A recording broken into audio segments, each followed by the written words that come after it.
Let me ask you something. You finish a good meal, and what do you reach for next? For millions of people, it's a warm cup of tea or coffee, the perfect way to round off lunch or dinner. It feels comforting, it feels harmless. But what if I told you that one small habit, drinking that tea or coffee right after eating, might be quietly robbing your body of one of its most essential minerals? A mineral that carries oxygen to every cell, fuels your energy, and keeps your brain sharp. We're talking about iron. So today I'm asking 3 questions. 1. How can a simple cup of tea or coffee actually block iron from your food? 2. Does this happen to everyone or only some people? And 3. What's the simple change that lets you keep your favorite drink and protect your iron? Now, one honest promise up front. This is not about scaring you off tea or coffee. It's about one small timing trick that could make a real difference. Let's investigate. Let's start by clearing up the assumption almost everyone makes. It's just a drink with my meal. What harm could it possibly do? On its own, that cup of tea or coffee really is harmless, even healthy in many ways. The surprise isn't the drink by itself. The surprise is what happens when it meets your food. You see, your body doesn't just absorb everything you eat automatically. Nutrients have to be pulled out of your food and through your gut wall. And some foods and drinks can help that process, while others can quietly block it. Tea and coffee, it turns out, contain natural compounds that interfere with how your body absorbs iron from a meal. So it's not that tea is bad, it's that the combination, iron-rich food plus tea or coffee at the same moment, works against you. And to understand why that matters so much, you first have to understand why iron is one of the most important things in your entire body. So why should you care about iron at all? Because iron has one of the most important jobs in your entire body. It carries oxygen. Every single breath you take, the oxygen is grabbed by iron inside your red blood cells and delivered to every part of you, your muscles, your organs, and especially your brain. Without enough iron, that delivery system slows down. And here's what that feels like: constant tiredness, even after a full night's sleep, feeling weak or breathless after small efforts, trouble concentrating, a foggy brain, poor memory, pale skin, cold hands and feet, even brittle nails and hair loss.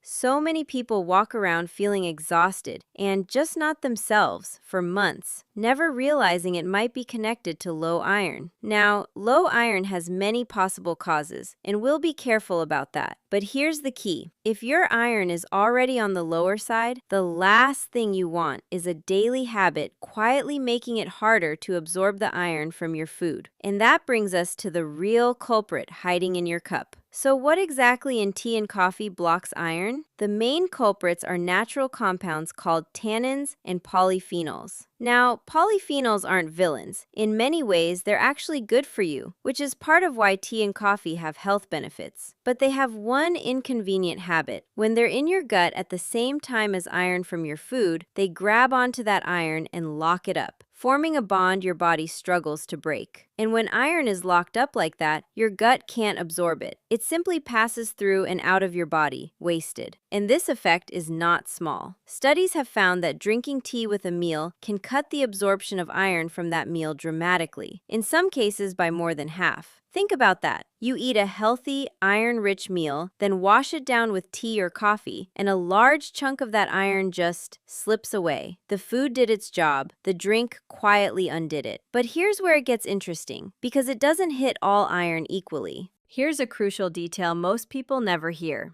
There are actually 2 types of iron in your food. The first is called heme iron. This comes from animal sources like red meat, poultry, and fish. Your body absorbs it easily, and tea and coffee don't interfere with it very much. The second type is non-heme iron. This comes from plant sources like beans, lentils, spinach, tofu, nuts, and fortified cereals. This plant iron is harder for your body to absorb in the first place, and it's exactly the type that tea and coffee block the most. Now connect the dots. Who relies most heavily on plant iron? Vegetarians, vegans, and anyone eating less meat, a fast-growing group. So if you've been moving toward a more plant-based diet to be healthier, and you wash those iron-rich plant meals down with tea or coffee, you could be quietly canceling out a big part of the iron you worked so hard to eat, which makes one simple fix more valuable than almost anything else. Timing. So here's the good news, and it's wonderfully simple. You do not have to give up your tea or coffee. You just have to change when you drink it. Remember, the problem only happens when the tea or coffee is in your gut at the same time as the iron from your meal. So the solution is to keep them apart. The simple rule: try not to drink tea or coffee right with or immediately after your main iron-rich meals. Instead, wait around an hour after eating before you have that cup. By then, much of the iron has already been absorbed, and the tannins arrive too late to block it. Even better, enjoy your tea and coffee between meals, in that gap when you're not eating, where it does no harm to your iron at all. That's it. Same cups, same pleasure, just shifted by an hour or so. It costs you nothing, it changes nothing about what you love, and it could meaningfully improve how much iron your body actually keeps. And there's one more trick that works in the opposite direction, one that actively boosts your iron. Here's the trick that does the opposite of tea and coffee. If tannins are iron's enemy, then vitamin C is iron's best friend. Vitamin C grabs onto that hard-to-absorb plant iron and transforms it into a form your gut can soak up far more easily. So while you're keeping tea and coffee away from your iron-rich meals, you can do the reverse with vitamin C. Pair your iron-rich foods with a source of vitamin C, and you can dramatically boost how much iron you actually absorb. It's beautifully simple in practice. Having lentils, beans, or spinach? Add a squeeze of lemon, some tomatoes, bell peppers, or a side of citrus fruit. Eating iron-fortified cereal? A glass of orange juice alongside helps. So the full strategy is elegant. Move your tea and coffee away from meals to stop blocking iron, and add vitamin C to your iron-rich meals to actively absorb more. Two tiny habits, working together, quietly transforming how much of this vital mineral your body keeps, without changing what you eat at all. But before you change anything, there's something very important you need to hear. Now, this is the most important nuance in the whole video, so listen carefully. This iron-blocking effect does not mean tea and coffee are bad for everyone. For many healthy people with normal iron levels, especially those who eat meat, a cup with a meal is not a real problem. So who should genuinely pay attention? People who are more likely to run low on iron. Women who still have monthly periods, pregnant women, vegetarians and vegans, people who've been told they're anemic or low in iron, frequent blood donors, and some older adults. If you're in one of those groups, this timing trick could genuinely matter. But here's the flip side, and it's just as important. Some people actually have too much iron. For example, those with a condition called hemochromatosis. For them, reducing iron absorption isn't a problem at all. This is exactly why you should never guess about your own iron. The honest truth is, whether you need more iron, less iron, or none of this applies to you, that's a question for a blood test and a doctor, not for the internet. So please hear this clearly. First and most important, if you constantly feel exhausted, weak, breathless, dizzy, or foggy, do not just assume it's low iron and start treating yourself. Many different things can cause those symptoms, and only a doctor with a simple blood test can find the real cause. Please get checked rather than guessing. Second, and this one is critical, do not start taking iron supplements on your own. This is genuinely important.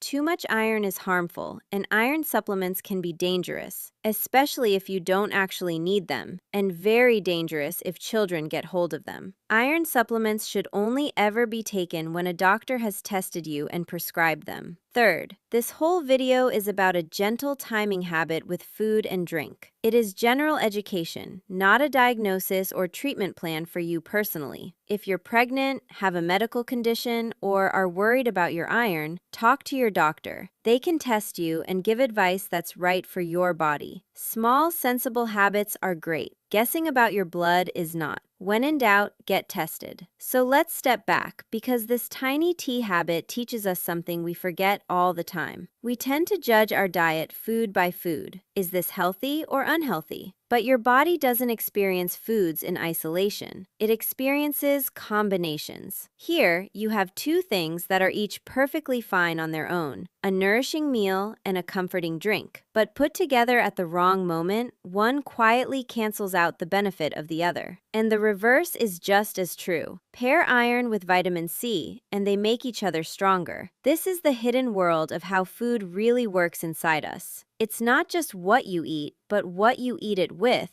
and when. Once you start seeing your meals this way, you realize how many small, free, effortless adjustments can quietly improve your health. Not by adding anything new or expensive, but simply by getting the timing and the combinations right. Sometimes the smartest nutrition isn't about a new superfood. It's about understanding the food you already eat. So there it is. That comforting cup of tea or coffee right after your meal isn't your enemy, but its timing might be quietly working against the iron in your food, especially if you're someone whose iron tends to run low. The fix couldn't be simpler. Keep your tea and coffee for between meals, or wait about an hour after eating, and pair your iron-rich foods with a little vitamin C to absorb even more. You don't have to give up a single thing you love. You just move it by an hour. But please remember the most important part. Don't guess about your iron, and never take iron supplements on your own. If you feel constantly tired or worried, get a simple blood test and talk to your doctor.